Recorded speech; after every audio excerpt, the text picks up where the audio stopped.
I started looking at all of this because for the past 6 years, I was heading the news group at ABS-CBN. And when I did that, I wanted to know, what do you want to see in news? Academics complain a lot about tabloid journalism, but guess what? The studies show that tabloid journalism is the norm, not just in the Philippines, but globally. Why? Is that a good or a bad thing? That question of good or a bad thing is a tough one to ask and a tough one to answer. It is. It just is.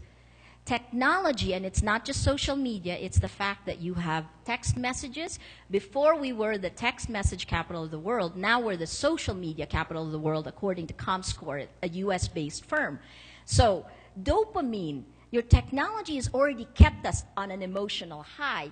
It's not just social media, but your own phone, anything that interrupts the flow of your thinking.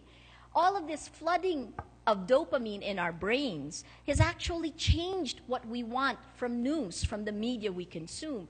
So you actually, even though you may say you want objectivity, what you really want is your dopamine high in news. I'm just mirroring what your studies have shown us. Here's the reality. The way you think is different. You are different from the time when you got on that Facebook page, from the time you were before. You are also being changed by the media you consume. The more of tabloid journalism you watch, the more you want. Totoo yun. Downside. I'll give you the downside because there's an upside. I want to be optimistic. Pat complained about me calling her the hope. Feeling ko kasi ako yung matanda, siya yung bata.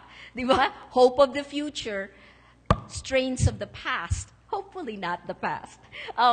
So we are creating this generation that can't focus, is bad at multitasking, but thinks it's good at it, and lacks concentration. This is what Facebook, the negative side, can do, right? The positive side, eto yon. We're more engaged. We're more social. We can decide with minimal costs to actually do something together. This whole room of people can do that, and I'll show you some of the ideas. There's a study that was done that showed that students who are on Facebook actually don't do as well in school. Whoops. But you're more developed socially, meaning you might be more successful in the real world.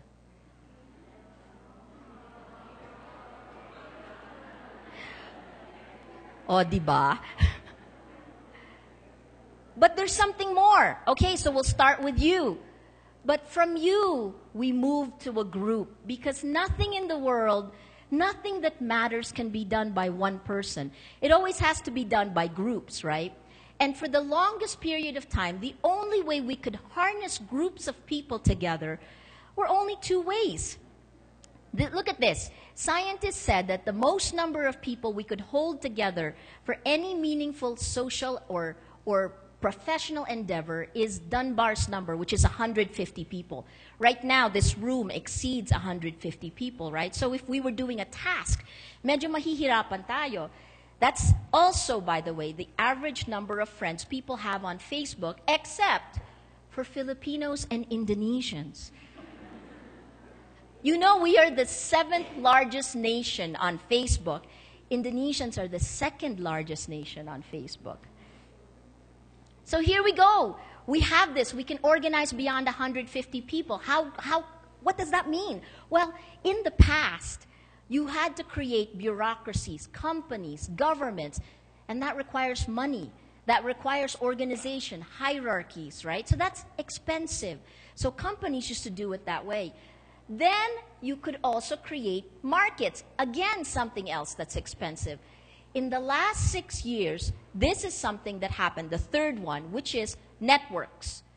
This is something that the Balili River system can use. This is something that JP's group can use. This is something MovePH is using. This is something you can tap if you want to accomplish something with a group of people. It is crowdsourcing. The two greatest developments on the internet is crowdsourcing and social media. What is crowdsourcing? You guys have used Wikipedia, right? How many have used Wikipedia here? Oh, come on. Kilala ko kayo. Ayaw nyo lang mag-raise. Sige, wag na.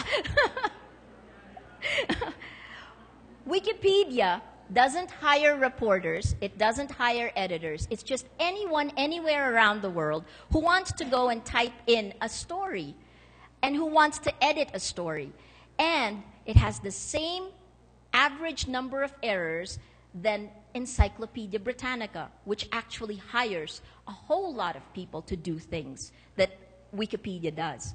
So look at what crowdsourcing can do. The next thing I want to show you is something on Facebook, because it is the power. Right now I'm studying terrorism. So the reason why this is interesting to me is this is crowdsourcing on terrorism. This is digitally fueled activism that happened in Colombia. No más secuestros means no more kidnappings. When this happened, there were more than 700 hostages in the forests in Colombia. No más mentiras means no more lies. No más muertes, no more killings. No más FARC, no more FARC. One man at midnight started this Facebook page, and within a week, it had 100,000 likes. And he, within a month, organized one of the largest protests globally. 10 million people in Colombia, 2 million people outside of Colombia, all against FARC, a terrorist organization. This is what Facebook can do. Facebook has 800 million people. All of us who are here on it, except for the 2 people I saw raise their hands. You know, the real world now is, have you guys seen the movie Inception? Leonardo DiCaprio, diba? Anyway, Leonardo went into the second level of reality.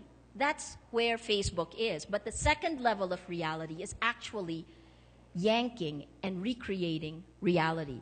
So be careful what Facebook can do. I'm going to quickly take you through the case study that we've worked on, which is ABS-CBN citizen journalism. Why?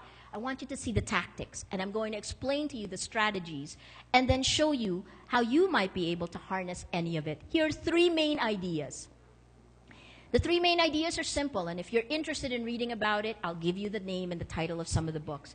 The first is crowdsourcing, a book called The Wisdom of Crowds by James Surowiecki. The second is The Tipping Point by Malcolm Gladwell. And the third is something that I find fascinating. It's The 3 Degrees of Influence Rule.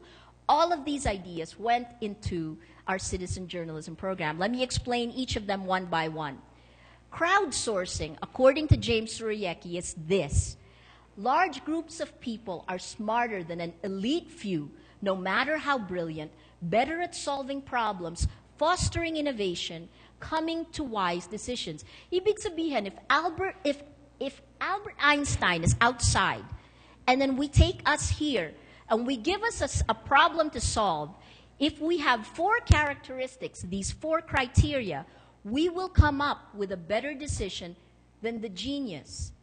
And what are the 4 criteria? They are diversity of opinion.